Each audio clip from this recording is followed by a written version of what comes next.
Hello everyone and welcome to another episode of Tom's Gadget Garage. Today I'm out here with the Hovsco HovGTRS moped style e-bike to see if a little suspension upgrade could add to the comfort, especially at the rear of this bike. Now if you haven't caught it already, I did make a first ride review where I quickly realized the rear suspension is quite stiff. So what we're going to be doing today is testing out two different shocks to see if we can soften things up a little bit. So this particular bike does have a front fork suspension as well as this rear coil spring. Now the coil spring on this bike is rated at 1,250 pounds, which means it takes 1,250 pounds to compress this 1 inch. And I'll tell you what, on a bike like that, that's quite intense, and that's probably the reason why I'm not getting a lot of travel out of it. And here's a view of the travel on the stock suspension.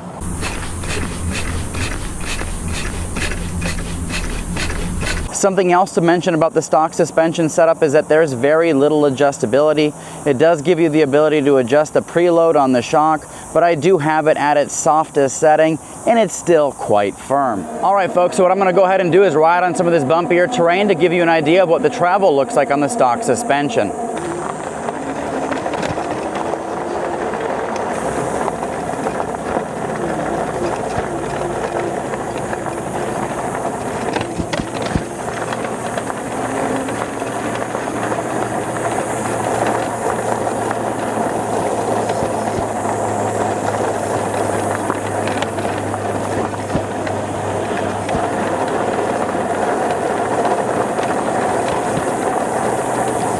So as you saw from that clip, there's not a whole lot of travel in here, even though we were going over some pretty bumpy stuff.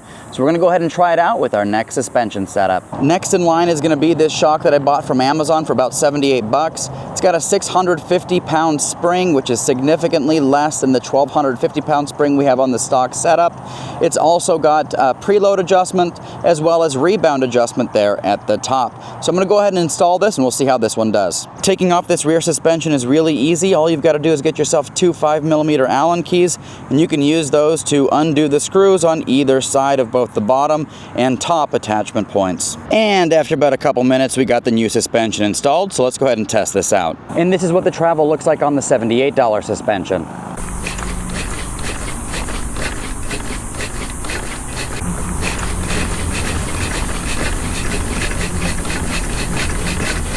Now with this new suspension, I can already feel a difference in the travel.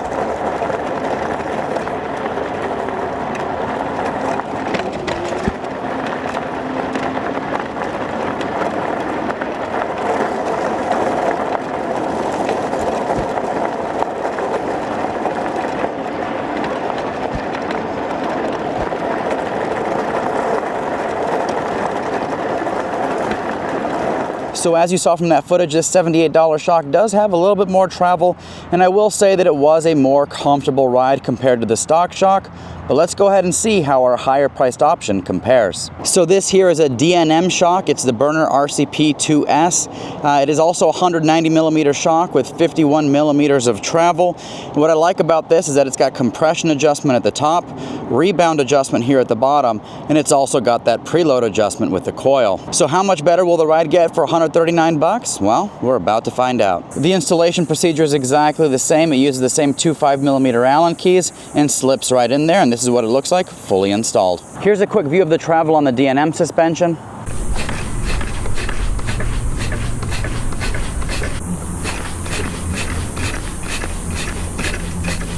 All right, folks, let's see what $139 gets us.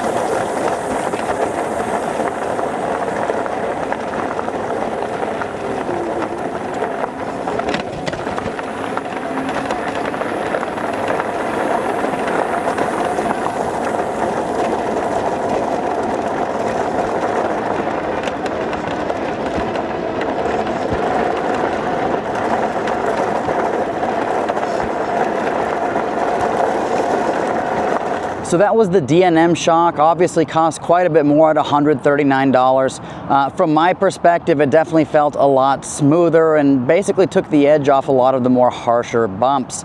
But overall, you know, I think both of those options are pretty solid upgrade over the stock shock. So what's nice about this Hovsco HovGTRS is the fact that it does use standardized components. There's nothing proprietary here. So 190mm shock can drop right into this setup. Anyways, let me know what you think in the comments section below. Is the $78 option worth the upgrade? How about the $139 D&M shock? Would love to hear your thoughts. If you have any questions, comments, thoughts, concerns, happy to address those in the comments section below. And as always, thank you so much for tuning into Tom's Gadget Garage. We'll see you next time.